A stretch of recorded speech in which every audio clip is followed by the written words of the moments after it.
Yes, change your number 1,001 times if you have to do that.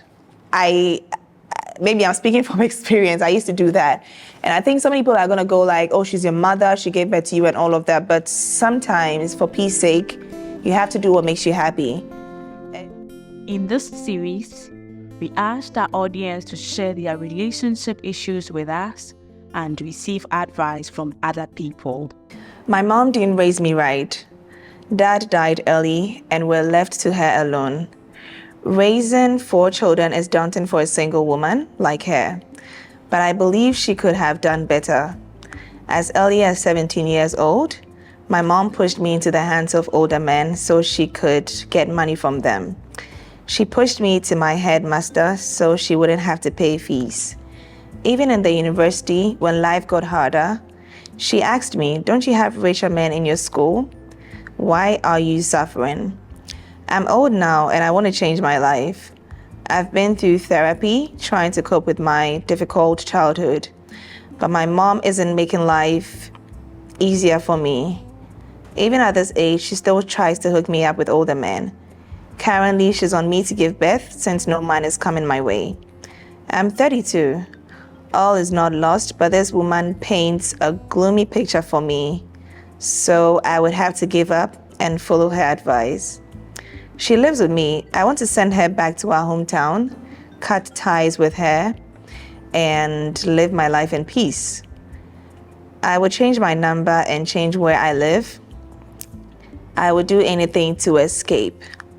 Is that a good idea? Cutting ties with her is something that if I were in your shoes, I would do.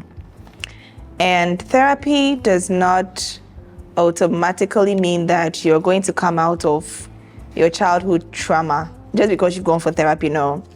Therapy actually starts with us. It starts with you. It starts with your mindset. You could go for therapy for like a whole year, 2 years, 3 years. But if you haven't made that decision that you want to do something or you want to change your mindset about something, trust me, you're going to go for therapy for as long as you want to, and it's still going to be there. Yes, change your number 1,001 times if you have to do that. Maybe I'm speaking from experience. I used to do that. And I think some people are going to go like, oh, she's your mother, she gave birth to you and all of that. But sometimes, for peace sake, you have to do what makes you happy. It's just like trying to make other people feel better. Let's say if you have a kid right now, are you going to be able to raise this kid with this trauma still in your mind? I doubt. So I feel like you have to get better. You have to grow out of the childhood trauma. Before anything, that's just all I can say. Yes, cut ties with her because it's just like a manipulative person. If you're around them or negativity, if you're always around negativity, it dawns on you. A perfect example is when you're seated by, a driver is seated by a sleeping passenger. The possibility of him being affected is high.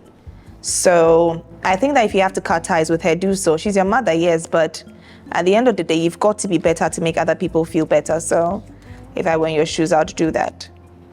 Because mothers are supposed to make us feel better, not the other way around.